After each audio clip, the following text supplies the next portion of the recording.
আরো একবার তোমাদের সকলকে এলিটে স্বাগতম। আমরা বায়োলজির দুটো ক্লাস কমপ্লিট করে ফেলেছি। প্রথমে ইমিউনিটির একটা চ্যাপ্টার ছিল, তারপরে আমরা দেখলাম যে প্ল্যান্ট ব্রিডিং, টিস্যু কালচার সম্পর্কে দেখেছি। আজকে তোমাদের তৃতীয় চ্যাপ্টার শুরু হচ্ছে, সেটা হচ্ছে মানব কল্যাণে অণুজীব। অর্থাৎ বিভিন্ন অণুজীবকে কাজে লাগিয়ে আমি কি কি জিনিস তৈরি করতে পারি যেটা আমাদের ওয়েলফেয়ারের জন্য ইউজ হবে, সেই সম্পর্কে আমরা জানবো। তো অণুজীব বলতে আমরা জানি যে বিভিন্ন রকমের মাইক্রো অর্গানিজম। তো অনেকেরই ধারণা থাকতে পারে যে অণুজীব মানেই হচ্ছে খারাপ, কারণ আমরা যখন ইমিউনিটি চ্যাপ্টার পড়েছিলাম বিভিন্ন রকমের প্যাথোজেন দেখেছি, ব্যাকটেরিয়া, ভাইরাস, তারা বিভিন্ন ধরনের রোগ সৃষ্টির জন্য দায়ী ছিল। কিন্তু তার মানে এটাই নয় যে অণুজীব মানেই খারাপ, তার ভালো কোনো প্রভাব থাকবে না, সেরকম কিন্তু নয়। অনেক অণুজীব আছে যেগুলোকে কাজে লাগিয়ে বিভিন্ন শিল্পে আমরা ব্যবহার করে থাকি। ওষুধ তৈরিতেও আমরা কিন্তু এই সমস্ত অণুজীবদের সাহায্য নিয়ে থাকি। তাহলে আজকের ক্লাসে আমরা দেখব এই সমস্ত অণুজীবকে কিভাবে আমি কাজে লাগাতে পারি। তাহলে প্রথমেই হচ্ছে চ্যাপ্টারের নামই হচ্ছে আমাদের মানব কল্যাণে অণুজীব। এলিট্যাপে উচ্চ মাধ্যমিকের প্রতিটি সেমিস্টারে পড়াশোনা হবে আরো সহজ, কারণ সেখানে তুমি মাত্র 10 টাকায় পেয়ে যাবে বাংলা, ইংরেজি সহ আর্টস এবং সায়েন্সের সমস্ত বিষয়ের এক একটি চ্যাপ্টারের ভিডিও লেকচার, সাজেশন ভিত্তিক নোটস এবং সাজেশন ভিত্তিক প্রশ্নোত্তর। সেখানে ক্লাস 12-এর ছাত্রছাত্রীদের জন্য থাকছে 400-টির বেশি ভিডিও লেকচার, 600-টির বেশি পিডিএফ নোটস এবং প্রতিটি টপিক বা চ্যাপ্টার থেকে সাজেশন ভিত্তিক প্রশ্নোত্তর। সাথে প্রতিটি বিষয়ের বেস্ট টিচার্স এবং টিচারদের সাথে সরাসরি চ্যাট করে তোমরা তোমাদের ডাউট ক্লিয়ার করতে পারবে। এই কোর্সে তোমরা 6 মাসের জন্য এত কিছু পেয়ে যাচ্ছ, যার মূল্য মাত্র 10 টাকা প্রতি চ্যাপ্টার। তাহলে আর দেরি নয়, এখনই এলিট অ্যাপ ডাউনলোড করো এবং পড়াশোনা শুরু করে দাও। এখানে অণুজীব কি ভাবে আমরা ব্যবহার করতে পারি সেটা পড়ার আগে দেখে নেব যে অণুজীব আমরা কাকে বলবো। যা কিছু আমরা সংজ্ঞাটা এরকম, যে কোনো অর্গানিজম যেটা আমরা খালি চোখে দেখতে পাই না, খালি চোখে দেখা যায় না, দেখার জন্য আমরা কি করি? দেখার জন্য আমরা অণুবীক্ষণ যন্ত্র বা মাইক্রোস্কোপ যাকে বলে সেটা ইউজ করি। আশা করি প্রত্যেকে তোমরা মাইক্রোস্কোপ দেখেছো, হয় সামনাসামনিও দেখে থাকতে পারো, ল্যাবরেটরিতে বায়োলজি ল্যাবে সাধারণত থাকার কথা, অথবা ছবিতেও তোমরা দেখেছো। তো এই মাইক্রোস্কোপের সাহায্যে আমরা যে সমস্ত অর্গানিজমকে দেখতে পাই, যাদের খালি চোখে দেখতে পাচ্ছি না, তাদেরকে আমরা বলছি অণুজীব বা মাইক্রোবস বা মাইক্রো অর্গানিজম।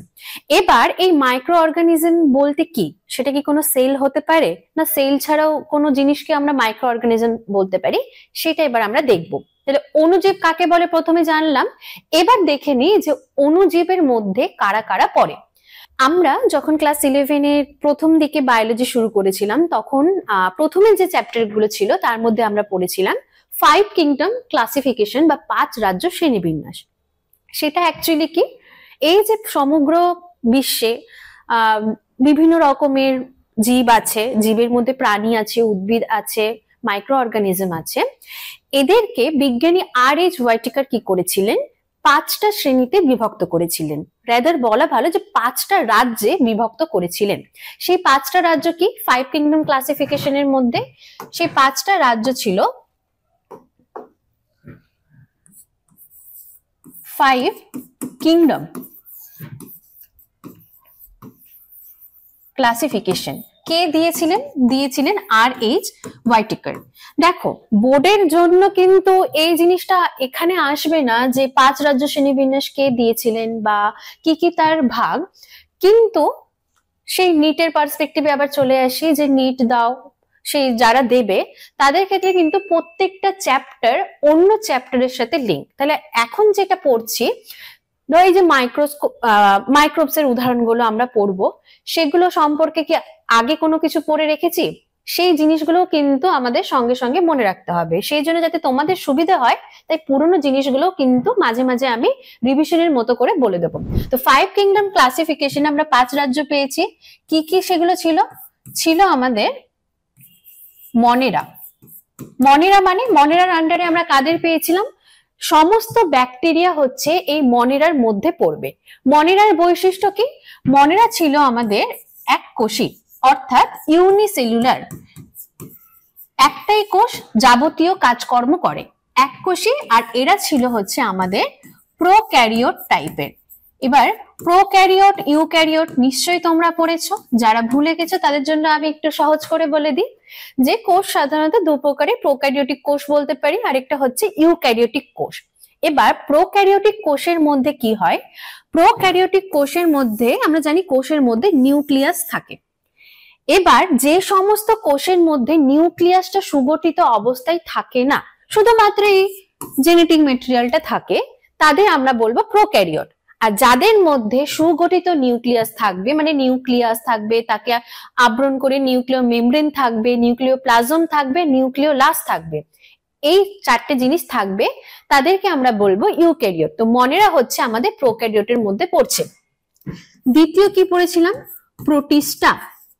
প্রোটিস্টাও কিন্তু আমাদের এককোষী, কিন্তু এ প্রোক্যারিওট নয়, এ হচ্ছে ইউক্যারিওট, অর্থাৎ সুগঠিত নিউক্লিয়াস এর মধ্যে আছে, তাই ইউক্যারিওট। 3 নাম্বার পড়েছিলাম কি, ছত্রাক বা ফাঙ্গাই।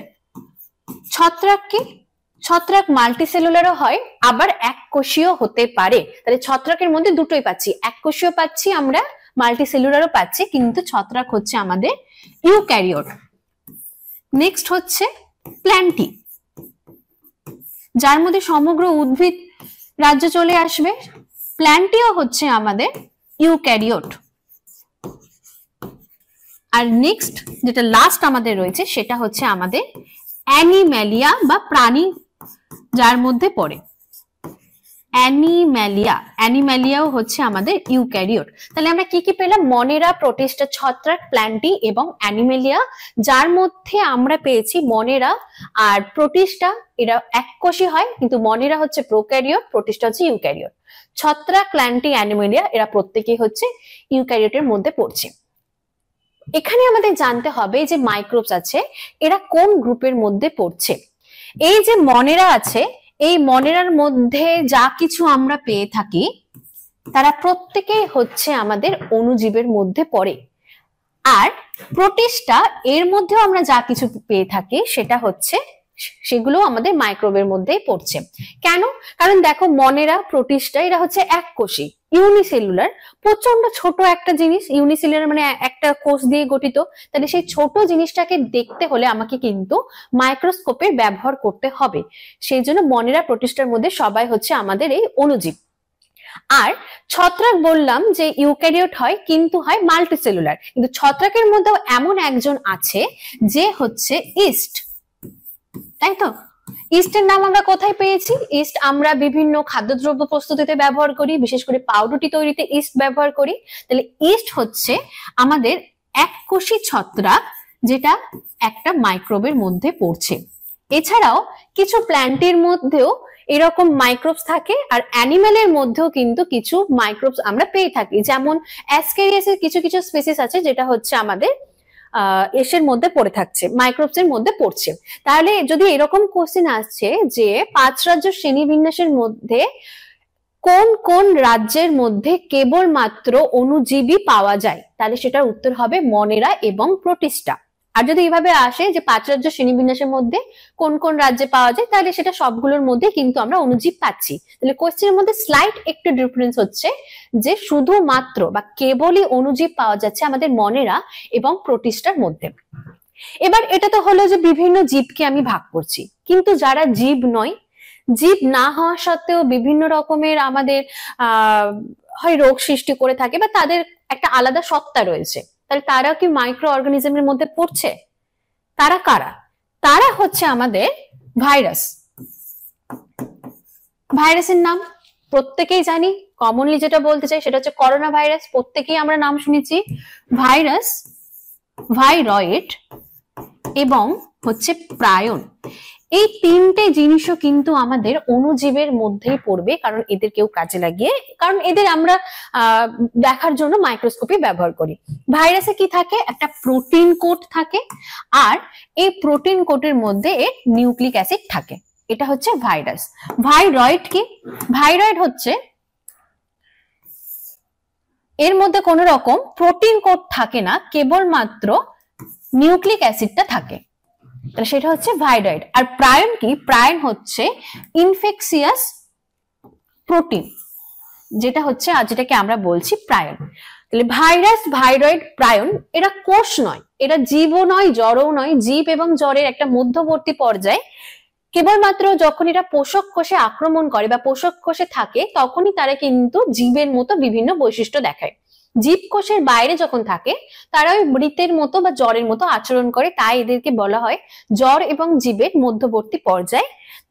যেহেতু এদের দেখার জন্য মাইক্রোস্কোপ লাগছে, তাই আমরা বলবো এরাও হচ্ছে আমাদের অণুজীব। তাহলে অণুজীবের মধ্যে আমরা কি কি পাচ্ছি? ভাইরাস, ভাইরয়েড, প্রায়ন পাচ্ছি, ব্যাকটেরিয়া পাচ্ছি, প্রোটিস্টা পাচ্ছি, ব্যাকটেরিয়া মানে মোনেরার মধ্যে পাচ্ছি, ইস্ট পাচ্ছি।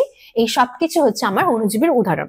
এবার অণুজীবের বৈশিষ্ট্য যদি আমি বলি, কি অণুজীব এক কথায় আমরা খালি চোখে দেখতে পাই না, অতি ক্ষুদ্র, তাই তো? অণুজীব কোথায় আমরা দেখতে পাবো? সর্বত্র বিরাজমান, যার জন্য একটা ওয়ার্ড ইউজ করা হয়, সেটা হচ্ছে কসমোপলিটান। সর্বত্র বিরাজমান মানে জল, মাটি, বাতাস সব জায়গায় আমরা এই অণুজীবকে পাবো। এমনকি বিভিন্ন প্রাণী হোক বা উদ্ভিদ হোক, তাদের মধ্যেও এই অণুজীব থাকতে পারে। আর কি? অণুজীব কিন্তু এক্সট্রিম কন্ডিশন সহ্য করতে পারে, অর্থাৎ অত্যাধিক তাপ বা শীত দুটোই সহ্য করতে পারে। এবার অত্যাধিক তাপ সহ্য করতে পারে এমন একটা ব্যাকটেরিয়ার উদাহরণ হচ্ছে থার্মাস অ্যাকোয়াটিকাস, যেটা উষ্ণ প্রশোভনে পাওয়া যায়। আর পলিমারেজ চেইন রিয়াকশন বলে একটা পদ্ধতি আছে, সেখানে এই থার্মাস অ্যাকোয়াটিকাসকে ব্যবহার করা হয়। যখন তোমরা বায়োটেকনোলজি সম্পর্কে পড়বে সেখানে জানবে পিসিআর এ এই থার্মাস অ্যাকোয়াটিকাস ব্যবহার করা হয়, যে অত্যাধিক তাপ সহ্য করতে পারে। এমনকি এরা অত্যাধিক পরিমাণে অ্যাসিডিটি, স্যালিনিটি অর্থাৎ লবণাক্ত পরিবেশে বা যে পরিবেশে খুব অম্লতা রয়েছে, আম্লিকতা রয়েছে, সেখানেও এরা থাকতে পারে। তাহলে অণুজীবের বৈশিষ্ট্যগুলো হচ্ছে এইগুলো। এবার অণুজীব আমি কিন্তু ল্যাবরেটরির মধ্যেও কালচার করতে পারি, গ্রো করাতে পারি। কি করা হয়? মানে এই জিনিসটা আমি যখন ইউনিভার্সিটিতে পড়তাম তখন এটা আমাদের প্র্যাকটিক্যালের মধ্যে ছিল। সে কি করে, একটা এরকম পেট্রি ডিশ নেওয়া হয়। পেট্রি ডিশটা হচ্ছে কাচেরও হতে পারে আবার প্লাস্টিকেরও হতে পারে, এরকম একটা গোল মতো দেখতে। এর মধ্যে থাকে হচ্ছে culture medium. Culture medium agar agar হতে পারে। আগের চ্যাপ্টারে আমরা পড়েছি আগার আগার জিনিসটা কি। আগার আগারের মধ্যে এরকম ভাবে ব্যাকটেরিয়াকে গ্রো করানো হয়। গ্রো করলে বাইরে থেকে মাইক্রোস্কোপেরও দরকার পড়ে না, এরকম কিন্তু এই অণুজীবের কলোনি তৈরি হয়। এটা হচ্ছে ব্যাকটেরিয়ার কলোনি, যেগুলোকে আমরা সহজে খালি চোখের মধ্যে দেখতে পারি। আবার ফাঙ্গাসেরও এটা হচ্ছে কলোনি হতে পারে গ্রিন গ্রিন কালারে। তাহলে আমরা এখান থেকে জানলাম কি, যে ল্যাবরেটরির মধ্যে আমি চাইলে ব্যাকটেরিয়া বা ফাঙ্গাস বা যে কোনো রকমের মাইক্রো অর্গানিজম গ্রো করাতে পারি। এবার একটু দেখে নেব যে ব্যাকটেরিয়া কি ধরনের হয়। এটা কেন পড়াচ্ছি, যে তোমরা যদি এনসিইআরটি বই ফলো করো তাহলে দেখবে যে কিছু ব্যাকটেরিয়া আর ভাইরাসের ছবি দেওয়া আছে, তো সেখান থেকেও ছবি তুলে কিন্তু কোয়েশ্চেন হতে পারে। তো ব্যাকটেরিয়া বিভিন্ন ধরনের হতে পারে, তার আকৃতি বিভিন্ন ধরনের হতে পারে। প্রথমত হচ্ছে দণ্ডাকার হতে পারে, যেটাকে আমরা বলবো ব্যাসিলাস। যেমন উদাহরণ ল্যাক্টোব্যাসিলাস। এরকম গোল্লা গোল্লা আকারেরও হতে পারে, যাকে বলা হয় কক্কাস। এবার এই কক্কাসের মধ্যে বিভিন্ন রকমের শ্রেণী বিভাগ আছে। কি রকম দেখো, যদি কক্কাস গুলো এরকম লম্বা লম্বা হয়ে থাকে, মানে একটা সুতোর মতো বা একটা দণ্ডের মতো হয়ে থাকে, তাহলে তাকে বলা হয় স্ট্রেপ্টোকক্কাস।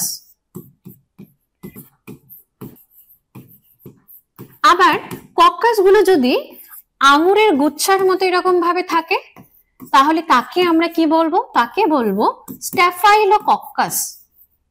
স্ট্যাফাইলোকক্কাস। আরেকটা কি হতে পারে? আরেকটা হতে পারে আমাদের কমা আকৃতির ভিব্রিও। ভিব্রিওর উদাহরণ আমরা প্রথম যখন ইমিউনিটি চ্যাপ্টার পড়ছিলাম সেখানে দেখেছিলাম যে কলেরা কেন হয়, ভিব্রিও কলেরাই এই প্যাথোজেনের কারণে হয়, যেটা এক ধরনের কমা আকৃতির আমাদের ব্যাকটেরিয়ার মধ্যে পড়ে। এছাড়া হয় এরকম স্পাইরাল। তাহলে 4 রকমের আকার অনুযায়ী আমরা একে ভাগ করলাম। কি কি? এক হচ্ছে আমাদের ব্যাসিলাস, ভিব্রিও, কক্কাস এবং স্পাইরাল। এবার এটাকে তো আকার অনুযায়ী ভাগ করলাম, আরো অনেক রকম ভাবে ভাগ করা যেতে পারে, যেমন হচ্ছে gram negative bacteria, gram positive bacteria. মানে একটা স্টেন আছে, সেই স্টেনটা যদি ব্যাকটেরিয়া গায়ে লেগে যায় তাহলে তাকে আমরা বলি গ্রাম পজিটিভ ব্যাকটেরিয়া। যদি ব্যাকটেরিয়া সেই স্টেনটাকে নিতে না পারে তাহলে তাকে আমরা বলবো গ্রাম নেগেটিভ ব্যাকটেরিয়া। এটা 2 নম্বর গেল। 3 নম্বর কি? এর মধ্যে ফ্ল্যাজেলাটা কিরকম ভাবে থাকছে। ফ্ল্যাজেলা কি? ফ্ল্যাজেলা হচ্ছে এদের গমনাঙ্গের নাম। যেমন আমরা চলাফেরা করার জন্য পা ব্যবহার করি, মাছ চলাফেরার জন্য তার পাখনাগুলোকে ব্যবহার করে, পাখি কি করে তার চলাফেরার জন্য পা ব্যবহার করে, ডানা ব্যবহার করে। ঠিক তেমনি এই সমস্ত যে অর্গানিজম গুলো আছে ব্যাকটেরিয়া, তারা চলাফেরার জন্য কি করছে? তারা ফ্ল্যাজেলা ইউজ করছে। অনেক আবার সিলিয়াও ইউজ করে, যেমন প্যারামেসিয়াম সিলিয়া ইউজ করে। তো এই ফ্ল্যাজেলার উপস্থিতি অনুযায়ী সেটা কিভাবে থাকছে, কতগুলো থাকছে তার উপরেও কিন্তু ভাগ করা যায়। তো তোমরা এটা মনে রাখবে। এবারে আরেকটা জিনিস দেখবো যে এনসিইআরটির বইয়ে ভাইরাসেরও ছবি আছে। ভাইরাসের মধ্যে একটা আমরা পেয়ে থাকি এইরকম,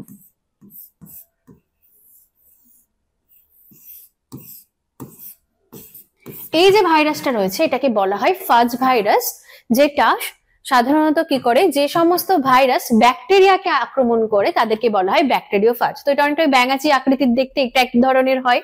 আরেকটা হয় লম্বা এরকম হয়, পুরো রডের মতো দেখতে লাগে, সেটা হচ্ছে তোমার টিএমভি ভাইরাসের মধ্যে পড়ছে। আরেকটা এরকমই হয়, এর মধ্যেও আবার কতগুলো এরকম ভাগ থাকে কাটা কাটা, যাকে বলা হয় অ্যাডেনো ভাইরাস। তো ছবি থেকেও কিন্তু এই প্রশ্নগুলো দিতে পারে যে কোনটা কোন ধরনের ভাইরাস। এটা আমি নিটের জন্য বললাম, আর এমনিতে তো ব্যাকটেরিয়ার ভাগগুলো তোমরা পড়বে।